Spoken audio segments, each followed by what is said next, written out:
हाल ही में विश्वविद्यालय अनुदान यानी यूजीसी द्वारा असिस्टेंट प्रोफेसर के पदों पर नियुक्ति के लिए नया ड्राफ्ट तैयार किया गया, जिसने देश भर में राजनीति और शिक्षा के क्षेत्र में हड़कंप मचा दिया। इस ड्राफ्ट में कुछ ऐसे बदलाव किए गए हैं जो सीधे तौर पर शिक्षा की गुणवत्ता और संस्थानों में नियुक्तियों के तरीके पर सवाल उठाते हैं। सबसे बड़ी चर्चा उस नियम को लेकर है जिसमें कहा गया है कि अब एमई और एमटेक कैंडिडेट्स के लिए नेट क्वालिफाई करना अनिवार्य नहीं होगा, यानी बिना नेट पास किए भी इन कैंडिडेट्स को असिस्टेंट प्रोफेसर के पद पर नियुक्त किया जा सकता है। इस बदलाव को लेकर राजद यानी राष्ट्रीय जनता दल ने हमला बोला है। उन्होंने गंभीर आरोप लगाए हैं और दावा किया है कि केंद्र सरकार द्वारा ये एक सुनियोजित कदम उठाया जा रहा है ताकि आरएसएस के समर्थकों को शिक्षण संस्थानों में दाखिल किया जा सके। क्या है ये पूरा मामला, चलिए आपको बताते हैं विस्तार से। नमस्कार, आप देख रहे हैं द हिंदी टॉप। मैं हूं आपके साथ उपासना सिंह। आगे बढ़ने से पहले आप हमारे चैनल द हिंदी टॉप को सब्सक्राइब करें, बेल आइकन दबाना ना भूलें ताकि आप तक पहुंचे हर खबर सबसे पहले। तो आपको पहले बताते हैं कि यूजीसी का नया नियम क्या कहता है। दरअसल यूजीसी ने असिस्टेंट प्रोफेसर के पदों पर नियुक्ति के लिए नया ड्राफ्ट तैयार किया है। अब जो नए नियम है उसके अनुसार 55% अंकों के साथ मास्टर्स ऑफ इंजीनियरिंग यानी एमई और मास्टर्स ऑफ टेक्नोलॉजी यानी एमटेक में पीजी डिग्री लेने वाले लोगों की असिस्टेंट प्रोफेसर के पद पर भर्ती की जा सकती है। इसके लिए नेट क्वालिफाई करना जरूरी नहीं है। इसके साथ ही वाइस चांसलर के पदों पर भी भर्ती के नियमों में बदलाव किए गए हैं। लेकिन यूजीसी के इस फैसले को लेकर अब विवाद होता नजर आ रहा है, क्योंकि राजद प्रवक्ता ने इस पूरे मामले को लेकर आरएसएस पर निशाना साधा है। राजद के प्रवक्ता चित्तरंजन गगन ने आरोप लगाया है कि केंद्र सरकार अप्रत्यक्ष रूप से हायर एजुकेशन इंस्टीट्यूशंस को आरएसएस के हवाले करने का षड्यंत्र रच रही है।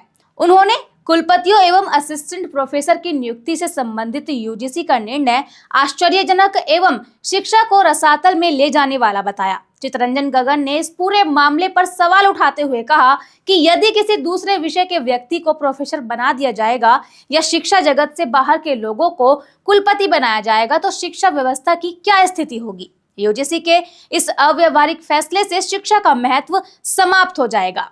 अब ऐसे में सवाल ये उठता है कि क्या वाकई में इस फैसले से शिक्षा का स्तर गिर जाएगा? क्या सच में इसका उद्देश्य केवल शिक्षा जगत को आरएसएस के प्रभाव में लाना है? दरअसल चित्तरंजन गगन ने ये सवाल इसीलिए उठाया क्योंकि नए ड्राफ्ट में ये भी कहा गया है कि यदि किसी व्यक्ति ने अपनी नेट परीक्षा किसी अन्य विषय में दी है तो उसे उस विषय में प्रोफेसर बनने की अनुमति होगी, भले ही उसने अपनी पीजी डिग्री किसी दूसरे विषय से हासिल की हो। इसका मतलब ये हुआ कि अगर कोई व्यक्ति गणित में नेट पास करता है तो वो साहित्य के विभाग में प्रोफेसर के लिए नियुक्त किया जा सकता है।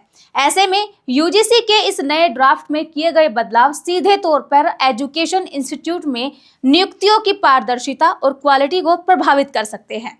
यहाँ सबसे बड़ी चिंता की बात यह है कि अगर एजुकेशन इंस्टीट्यूट में योग्य और विषय विशेषज्ञ शिक्षकों की नियुक्ति नहीं होगी तो इसका असर छात्रों की शिक्षा पर पड़ेगा, खासकर उन छात्रों के लिए जो देश के टॉप यूनिवर्सिटीज में शिक्षा प्राप्त करने आते हैं। ऐसे में ये सवाल उठ रहे हैं कि अगर योग्य प्रोफेसर नहीं होंगे तो उन्हें एजुकेशन में क्वालिटी कैसे मिलेगी। यहाँ एक और बड़ा सवाल ये भी है कि क्या ये कदम सिर्फ एक राजनीतिक षड्यंत्र का हिस्सा है?